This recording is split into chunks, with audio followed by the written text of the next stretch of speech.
Oh, you. I should call her. Pull out game strong, mate. Wow. Manager. Yeah. Sound. Thank you, Arch. I've now got to bleep out another word. Hello and welcome back. I don't think this is going to be a very entertaining video, to be honest with you, because we're a week on, aren't we? Oh, mate, dragon. No, we're a week and a half on. We dropped the head off Thursday, and it's Tuesday the following week, so we're still waiting. A little update on that. It got pressure checked. Wait up. We don't know if the head's been skimmed yet, but it got pressure checked and it failed. And he's suspecting that it's inlet valves and that they're all coked up, like you've seen on the top of the pistons, covered in crap. So the last we heard, it was sat in a chemical bath being cleaned, and we're yet to hear anything so far. So it's quite sad, but fear not, I've got something mildly interesting to do. And I also realised that in the last video I didn't really sum up how much Nathan, I keep saying we here, but I don't think I'm stupid enough. Me neither, really. I don't know, I do want to buy a broken Golf. Oh, saying that, I own a Land Rover. You got a Land Rover as well. We're all thick as I'm going to do a little roundup of how much it costs, the mileage, and just the small details and what Nathan has spent up until this point. It could be interesting or it could be really awful, who knows. It's just come with me. To fix the rocker cover, price roundup, show you how the engine's looking now that we've spent some time giving it a polish, and it's alright, isn't it? Maybe. Come with us, why not? Okay, so this is the cam cover. I keep calling it a rocker cover because that's what I'm used to. I'm used to rocker covers. This is a cam cover simply because it holds the cams. Rocker covers are more old school, where it's got a rocker and a piston. You could say it covers them. It covers the rocker arms. This covers the cam arms, cam shafts, cam arms. We're so professional. Anyway, right. If you remember in the very first video, the only other video that's on the channel, the guy did not respect the threads. Now, Arch, come and have a look at this, mate, because this is just terrible. Now, that's it. Smash the camera. Yeah, basically, if you can see, the threads have been pulled in all of these. Pull out game strong, mate. Well, yeah. Lack of respect and pull-out game being very weak.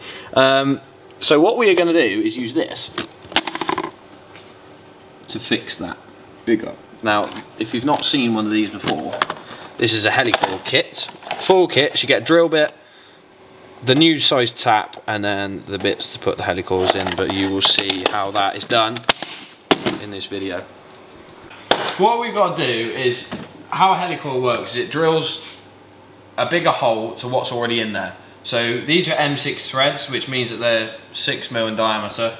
I think, don't quote me on this, I don't know what this drill is going to be. It'll probably drill it out to something like 7.5mm to equate for the threads. Thread inserts, bigger drill. It's all in the kit. Now, it's not exactly cheap. It is £26.49 I think I paid for this kit, but I love my mates, so you got to treat them every now and again, ain't you? Okay, so we didn't turn the mic on, so you're going to have a little voiceover. So I'm drilling the holes out, 7.5mm, somewhere around there, bit of WD-40 on there, just so the drill bit through. Starting the tap, the first couple of threads are always a pain. Make sure you keep it perpendicular to the hole that you're doing it. Make sure it goes all in square. A bit of copper grease on the tap just to help it cut through and keeping it looped as it goes in. Forwards and backwards, bringing it back and forth, just cleans the tap out, makes it a bit easier.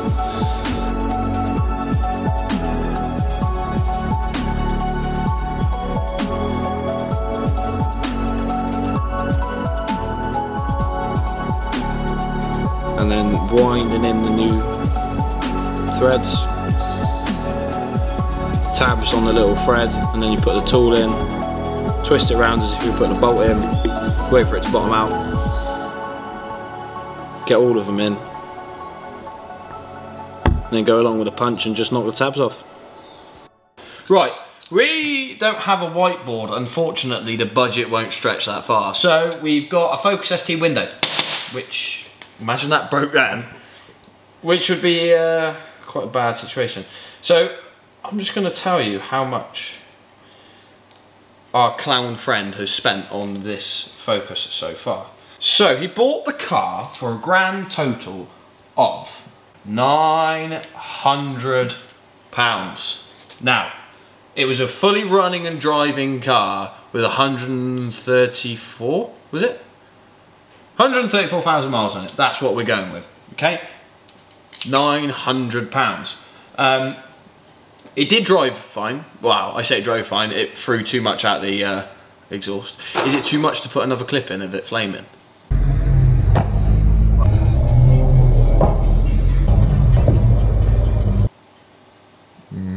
Maybe. Nah, we'll put it in anyway.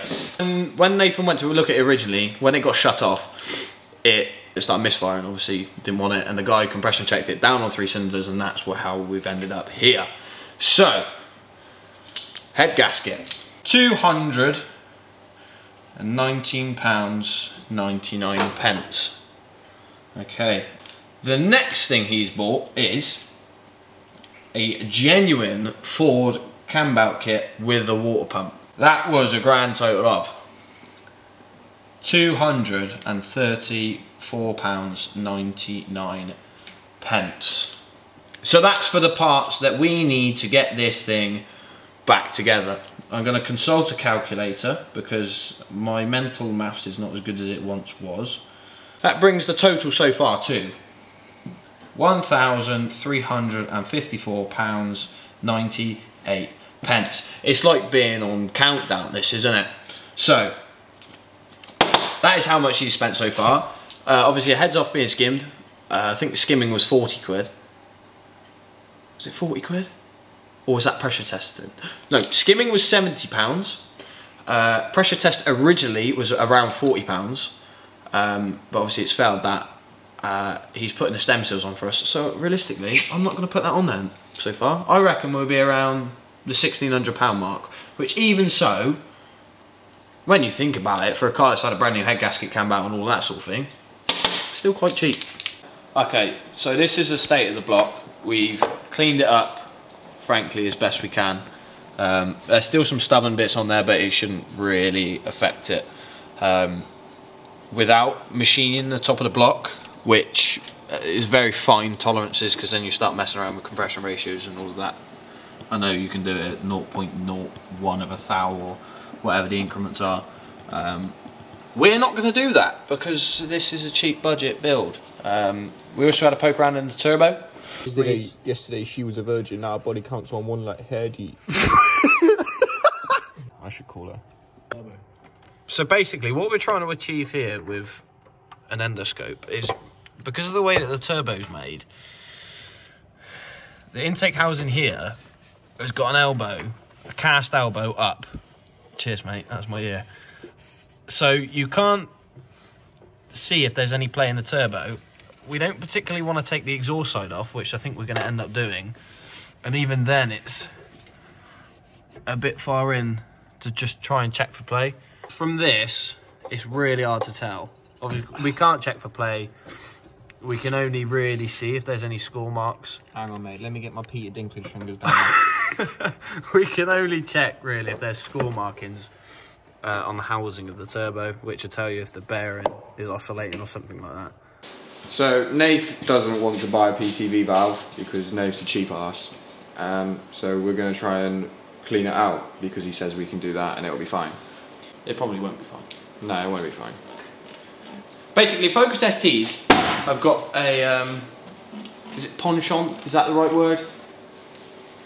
It's a French word, but they've got this thing where it's a common fault for the filter housings to go and the diaphragms within the filter housings go. That is lovely. We will in a sec. Cheap Focus, isn't it? We will in a sec. Oh, you... Oh, that's got everywhere. That's proper like chicken. That's on Kyle's jacket. It's probably in the boot. Okay, so that is as far as we can go today. As I said, we're waiting on the head to come back. Appreciate it's a bit of a slow video compared to last week, but I just wanted to get something out that was, well, let's face it, probably quite mid content, but something somewhat informative. A lot of the people from last week were saying that they liked the informative sections, so there you go. If you mess your helicoils up, it's not my fault. Yeah, as I said, hopefully we get the head back, and then we can get this back together, and then time it up and turn the key, which is all to come.